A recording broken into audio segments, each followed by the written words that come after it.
Well, hello there. I am here on April 1st. It's April Fool's Day, but this is not an April Fool's joke in any way. I am planting strawberries, and I've got some strawberries that I ordered from Territorial Seeds, some Seascape strawberries. I think they're supposed to be everbearing, and I'm going to do something different than what I've done before. I've put strawberries out. They were actually strawberry plants that were existing in the property when we acquired it a few years ago, and we propagated some of those and then put them out along the kind of the perennial borders.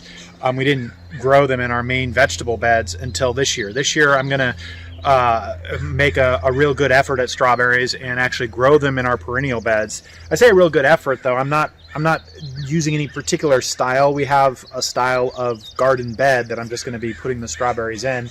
As you can see, the garden bed back over here. I'm going to start with weeding it and edging it. So that's what you're going to see. I want to kind of clean up the bed before I put the strawberry plants in it, and then we'll be putting the strawberry plants in it. So that's what I'm up to today. I don't know if you can see it from all the way over there, but I'm using an edging tool that's usually used for digging out the edges, but I'm actually using it to essentially cut the grass.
Okay, so here's what the strawberry plants look like here, and I'm planting them out in 2 rows, one right down here and one right down there. And I'm just going to, it says to fan out. The instructions provided by Territorial Seeds said to fan out you want to fan out the roots, and you don't want to cover the crown, which is right there. Okay, what I'm going to do is kind of just dig a shallow trench, and I'm just going to go to the roots kind of laterally, just because I'm a little bit lazy about this. So I'm just going to go this direction and put my roots in like that, and then that's it. I'm being careful to kind of make sure I pull the crown above the soil line. You don't want the crown to be, I'm pulling the crown above the soil line. You don't want the crown to be covered by the soil, because then it would rot out, not do what you want it to do. So that's pretty much it. This bed, aside from the trench edging around the edges and pulling the weeds as you saw me doing earlier. I also added a complete all-purpose organic fertilizer to it, and yeah, we'll see how it goes. I have about, let's see, 1, 2, 3, 4, 5, 6, 7, 8, 9, 10, 11, 12, 13, 14, I have 16 plants in there. So they'll grow runners and kind of fill out throughout the middle, I'm sure, as we get into the season, but hopefully maybe I'll bring the video and the camera back over here and you'll be able to see how that works as the season progresses this year, 2020. Here's the garden bed all planted out at this point with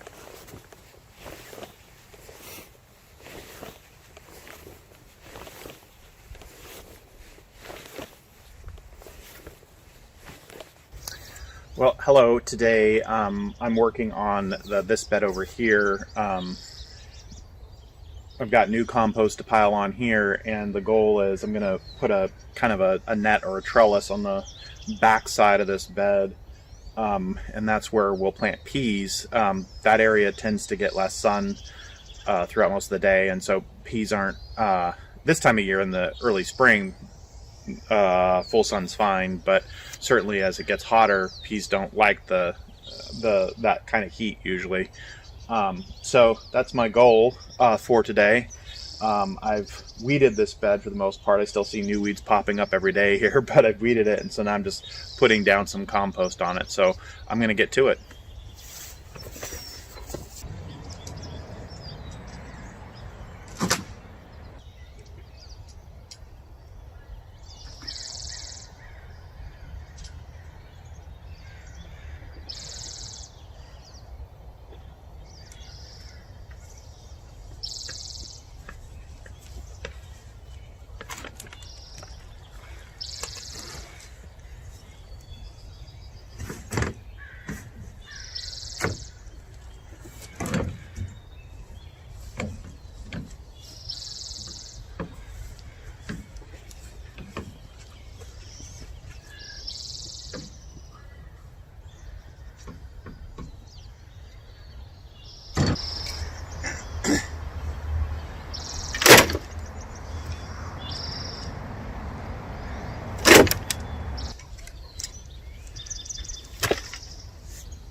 Okay, so I'm putting in 3 stakes back here, and that's going to hold our netting for the peas. And so I use these kind of wooden, yeah, they were pieces of lumber, I forget what you call them, but they're about 1.5 inches in diameter that I got. Oh, I probably got them like 5 years ago, and I've been using them over and over again, so they've worked well. They were just untreated, kind of probably pine or something from Home Depot.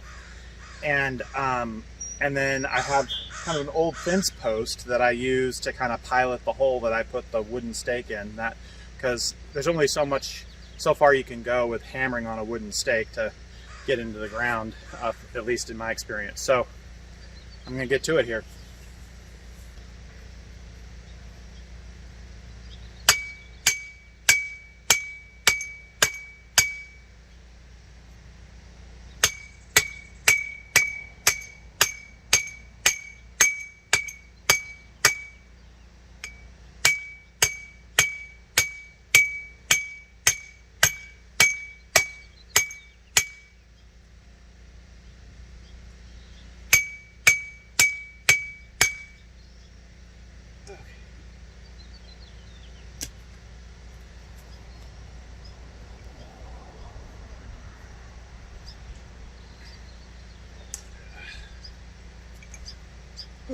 Okay, so yeah, there you go. You can see how deep I got this, and then I'm gonna stick another wooden stake in there.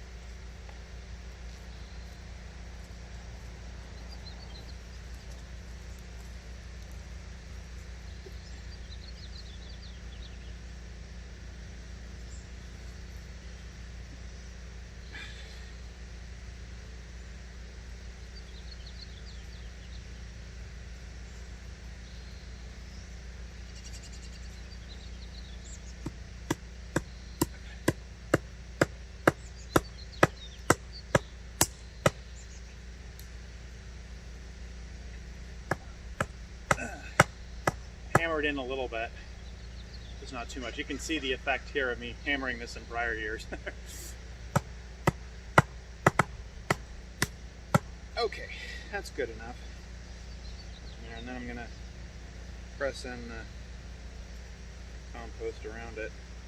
This bed is like 100% compost, so from prior years and the new stuff that I laid down this year, so.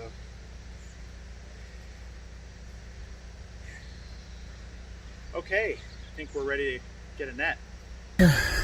Okay, as you can see, I'm hanging up the net here, and this is just kind of basic bird netting. It's actually designed to like put around things to prevent birds from getting in, but I've used it as trellis netting. I bought it. Again, this is another thing that I probably have had for 5 years now, and so I put it up for the season. I then take it down. I've really thought about maybe doing something more permanent, and kind of getting like the thing that I've seen on other gardeners' YouTube videos is, I think they call it the cattle fencing or something of that nature. It's these kind of more like galvanized kind of steel grids kind of thing, which I think would be cool. And maybe if I kind of settle on where certain things are in the garden more permanently, I might do something like that. But for now, I'm just kind of reusing this stuff here. And as you can see, I don't even have, on this side, I don't even have it all the way, stretched all the way. So I'm just tying it up with some twine to keep it there. So that's what you see me doing over here.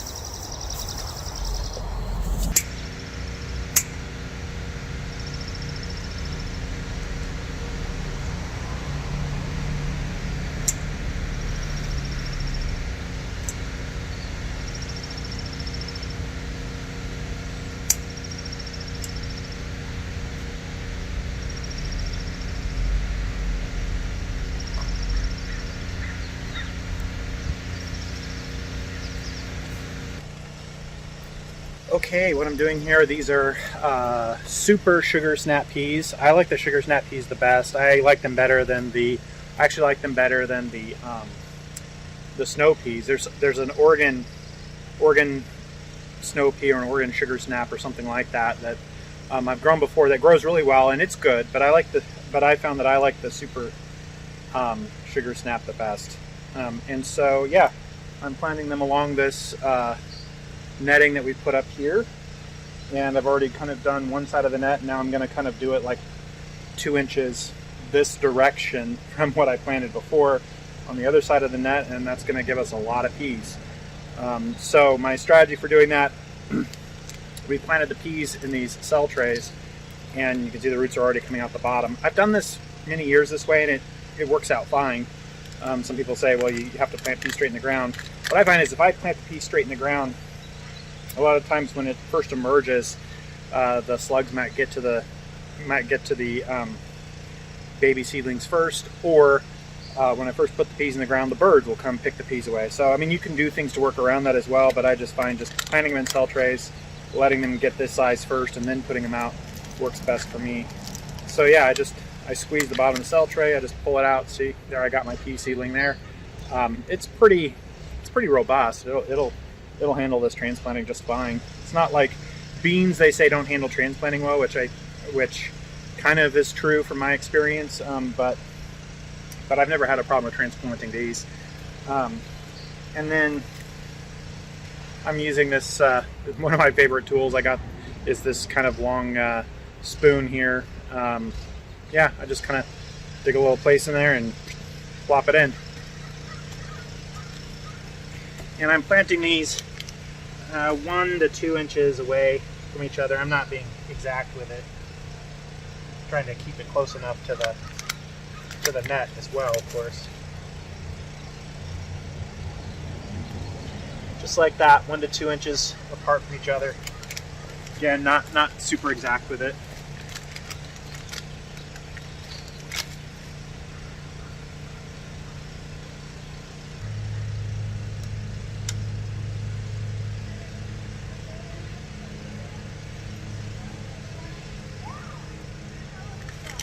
Well,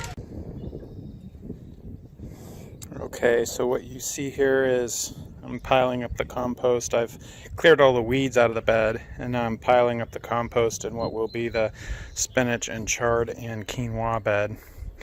And when I'm done piling it up, then I will rake it out and we'll see if I got enough in there.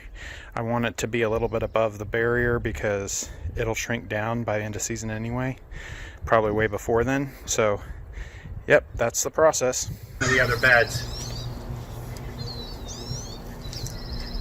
This again is going to be the spinach and beets and quinoa bed.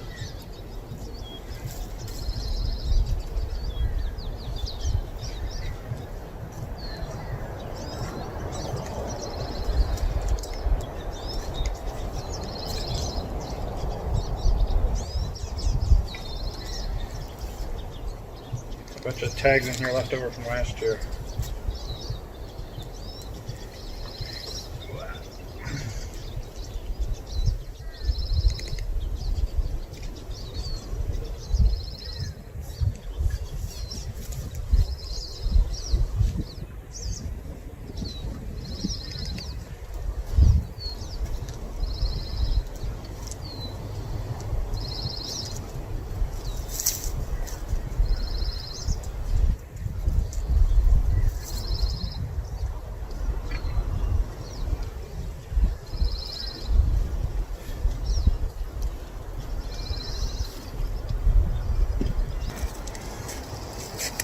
I think I'm going to give it a pre-soak because my goal is to plant out old quinoa seeds from last year that I have in a bucket and put it here, and I'll show you guys what that looks like. I don't know if it'll work, but I figure I may as well give it a shot since I have a bunch of old quinoa just sitting there. I never got around to really properly processing it.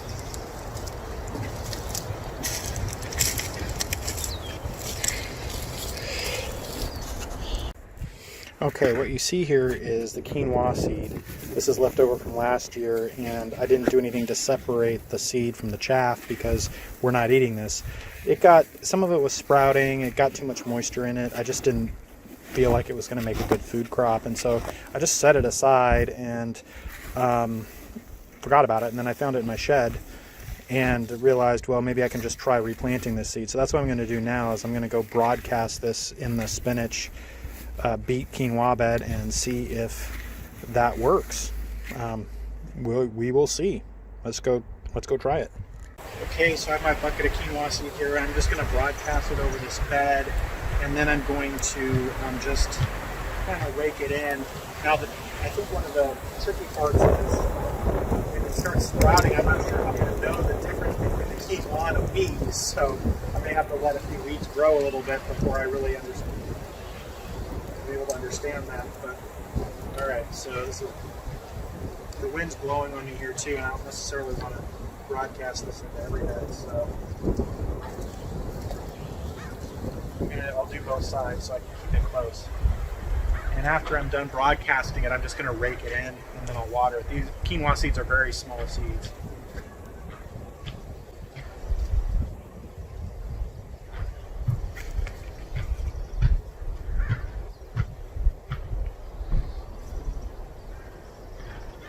This map.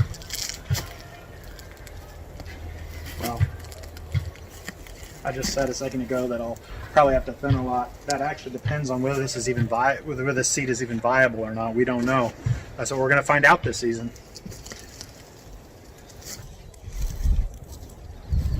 Okay, so now I'm just going to